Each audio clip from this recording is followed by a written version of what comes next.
Assalomu alaykum. Albatta birinchi navbatda Eron jamoasini jahon chempionatiga chiqqani bilan tabriklayman va jahon chempionatiga omad tilayman ularga. O'yin keladigan bo'lsa, albatta qiziqarli o'yin bo'ldi. Yaxshi tayyorgarlik ko'rdik. Ikkala jamoa ham yaxshi o'ynadi deb o'ylayman. Bizda ham yaxshi imkoniyatlar bo'ldi, Eron jamoasida ham yaxshi imkoniyatlar bo'ldi. Albatta g'alaba qozonishimiz ham mumkin edi, lekin umuman olganda o'yinga qarab xulosa qiladigan bo'lsak, durang ham balkim adolatli bo'ldi. Biz endi keyingi uchrashuvlarga tayyorgarlik ko'ramiz. Rahmat.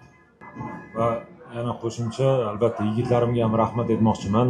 Bugun yaxshi harakat qilishdi va albatta muxlislarimizga, stadionga kelgan muxlislarimizga rahmat aytaman va umuman xalqimizga rahmat aytaman, chunki o'yingacha har o'yinda ham, o'yindan oldin ham har doim biz bilan duoda ham, qo'llab-quvvatlaganida ham biz buni juda yaxshi his qilyapmiz.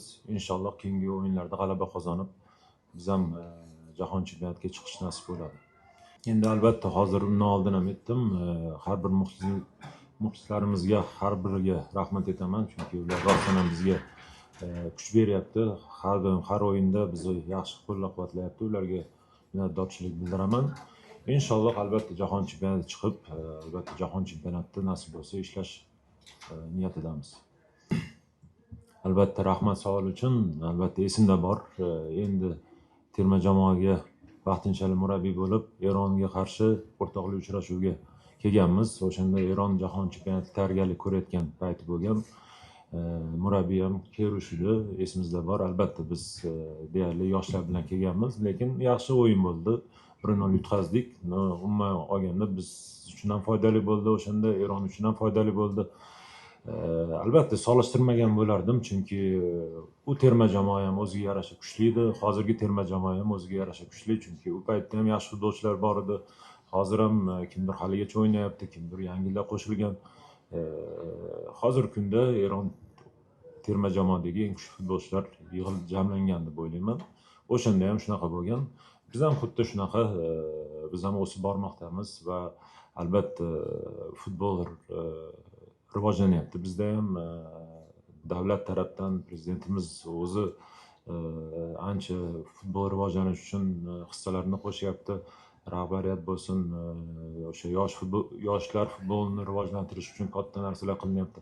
Albatta bu o'zini mevasini beryapti va inshaalloh bundan ham kuchli bo'lamiz, chunki kelajakdagi yoshlar kelayotgan futbolchilar ancha iqtidorli bolalar kelyapti.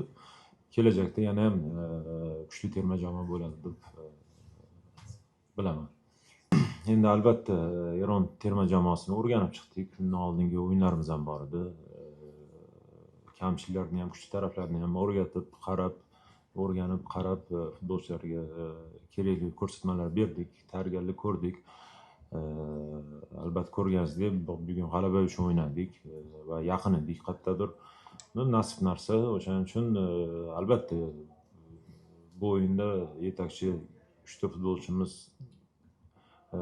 yo'qligi o'sha travmada bo'lgani uchun albatta bu ham o'ziga yarasa ta'sir. Ular bo'lganda albatta yana ham kuchliroq bo'lardik.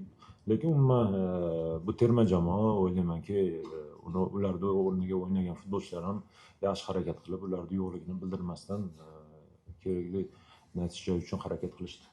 Endi albatta men qanchalik bilgimcha Eron chempionati ham yaxshi darajada, chunki men o'zim terma jamoada o'ynaganimizdan ko'p to'qnashib kelardi Eron jamoalari bilan va qanaqa kuchga egaligini bilardik.